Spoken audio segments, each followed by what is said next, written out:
ویسا نہیں بنائی، نمک زیادہ کر دیا، مرچ زیادہ کر دیا. تم پکاؤ 10 دن، تب دیکھو نانی کیسا مرے گی. ہاں نانی کیسا مرے گی بیچاری. ہم تو عورتوں کے لیے ہمیشہ میں دعا کرتا ہوں. میں نے اپنے بزرگ کا معمول سنا کہ حضرت جب اپنے گھر میں کھاتے تھے تو وہ دعا پڑھتے تھے جو مہمانوں کی یہاں پڑھی جاتی ہے. مہمان کیا کیا ہے؟ اللہم اطعم من اطعمنی واسقی من سقانی. اللہ جس نے مجھے کھلایا تو اسے کھلا، جس نے مجھے پلایا اللہ تو اسے پلا. یہ ہے دعا. تو ان سے پوچھا گیا حضرت آپ یہ دعا یہاں پڑھ رہے ہیں؟ کہا رہے یہ دعا میں اپنی بیوی کی نیت سے پڑھ رہا ہوں. تو بیچاری پکا کے نہ کھلاتی تو ہم کیسے کھاتے تھے.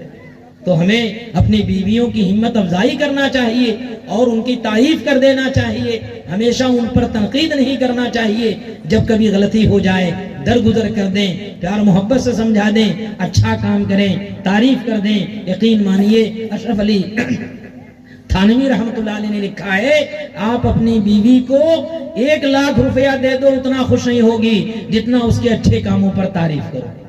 اس کے اچھے کاموں پر تعریف کرو. ماشاءاللہ آج تم نے گھر بہت اچھا پاک کیا ہے، ماشاءاللہ آج تم نے ہمارا کپڑا بہت اچھا استری کیا ہے، ماشاءاللہ آج تم نے بہت اچھا کھانا پکایا ہے. تعریف کرو، انشاءاللہ دیکھو خوش ہو جائے گی. یہ عورتوں کی فطرت ہے کہ ہم ان کی تعریف کریں. اگر کبھی غلطی ہو جائے وہ بھی جو ہے ہماری طرح ہے، ڈانٹنے ڈپٹنے کے بجائے پیار محبت کے ساتھ کہ آج یہ چیز ہو گئی ہے. پھر دیکھو گھروں کے اندر کیسی محبت پیدا ہو گئی. آج ہمارا معاشرہ کیا ہے؟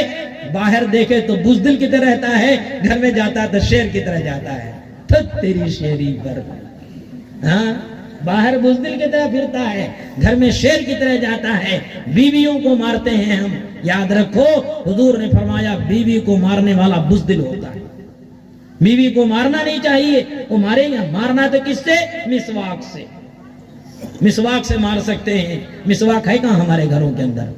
مسواک ختم ہو گئی، مسواک ختم ہو گئی. جبکہ یہ مسواک ہمیشہ ہمارے ساتھ رہنا چاہیے تھا. مسواک ہمیشہ ہمارے ساتھ رہنا چاہیے تھا. برش کا کوئی فائدہ نہیں، سب کے گھر کے اندر ہے. مسواک کے ہزاروں فائدے آج مسلمانوں نے چھوڑ دیا. مسواک ہمیشہ ساتھ لے کے چلو. دیکھو الحمدللہ سفر میں ہوں، حضر میں ہوں، ہمیشہ مسواک ساتھ رکھتا ہوں. مسواک ساتھ رکھو. یہ کتنی بڑی فائدے کی چیز ہے. ہم اب اس سے مار سکتے ہیں بیوی کو، بس اس سے اور علاوہ کسی چیز سے مار نہیں سکتے. ان کی تعریف کرنا چاہیے. تعریف سے کتنا خوش ہوتی ہیں. اشرف علی تھانوی رحمت اللہ علیہ نے ایک واقعہ لکھا ہے کہ حضرت کی ایک مرید تھے. حضرت کی دعوت دی کہ حضرت بہت دن سے ہماری فرمائش ہے کہ آپ گھر آئیے. بہرحال دعوت قبول کرنا سنت ہے. حضرت نے دعوت قبول کر لیا، گھر گئے اور جانے کے بعد کھانا کھایا اور حضرت خوش ہو کے بہت تعریف کیے. واقعی ماشاءاللہ آپ کی دلہن نے بہت اچھا کھانا بنایا ہے، اللہ ان کو جزائے خیر عطا فرمائے. حضرت نے جیسے تعریف کیا بیوی بیچاری رونے لگی. ایسا زور زور سے رونے لگی جس طرح بچے روتے ہیں. حضرت نے کہا خیریت تو ہے گھر میں، کیا بات ہے اس قدر کیوں رو رہی ہیں؟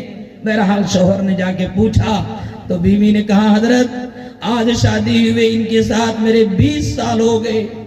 آپ نے تعریف کیا تو میرے ابا حضور مجھے یاد آ گئے. میرے ابا ہمیشہ تعریف کرتے تھے کہ بیٹی تو نے بہت اچھا کھانا بنایا ہے، بہت گھر پاک صاف کیا ہے. حضرت 20 سال سے خالی یہ گالیاں دیتے ہیں، طنز کرتے ہیں. آج ابا یاد آ گئے، اس وجہ سے میں رو رہی ہوں. حضرت نے کہا رے میاں بے وقوف، تمہاری بیوی تعریف کرنے سے خوش ہو جاتی ہے تو تعریف کرنے تمہارا کیا چلا جاتا ہے؟ تعریف کر دیا کرو. تو ہم اپنے گھروں کے اندر اپنی بیویوں کے ساتھ پیار محبت کے ساتھ پیش آئیں، ان کی تعریف کریں. اگر کبھی کچھ خامی ہو جائے تو بڑے حکمت کے ساتھ، بڑے محبت کے ساتھ ان کی اصلاح کر دیں. کیسی اصلاح کریں؟ ایک واقعہ سنا کر میں اپنی بات کو ختم کرنے جا رہا ہوں. ایک مرتبہ عائشہ صدیقہ رضی اللہ تعالیٰ عنہا جو ساری امت کی ماں ہیں، عمر میں بڑی چھوٹی تھی، اتنی بھولی تھی کہ فرماتے ہیں کہ کبھی کبھی آٹا گوندتے گوندتے سو جاتی تھی، بکری آ کر آٹا کھا جاتی تھی. اللہ بالکل بچپنا تھا، لڑکپن تھا حضرت عائشہ رضی اللہ تعالیٰ کا. ایک مرتبہ سالن پکائیں، خوب نمک ڈال دیا، خوب نمک ڈال دیا، جان بوجھ کر نہیں، غلطی سے پڑ گیا، لڑکپن تھا ان کا.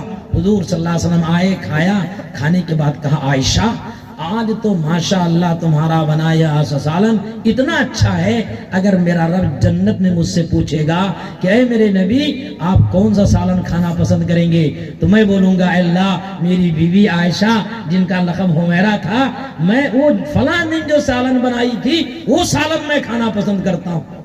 اب عائشہ رضی اللہ کا کیا پوچھنا، خوشی سے پھولی نہیں سما رہی، اللہ کے رسول نے آج میری اتنی تعریف کر دی، میرا سالن اتنا پسند آ گیا کہ جنت میں یہ سالن کھائیں گے۔ حضور کھا کے فارغ ہو کے گئے، عائشہ رضی اللہ عنہ نے سالن اٹھایا تو منہ میں بھی نہیں جا رہا ہے، اتنا زیادہ نمک ہے کہ منہ میں بھی نہیں جا رہا ہے۔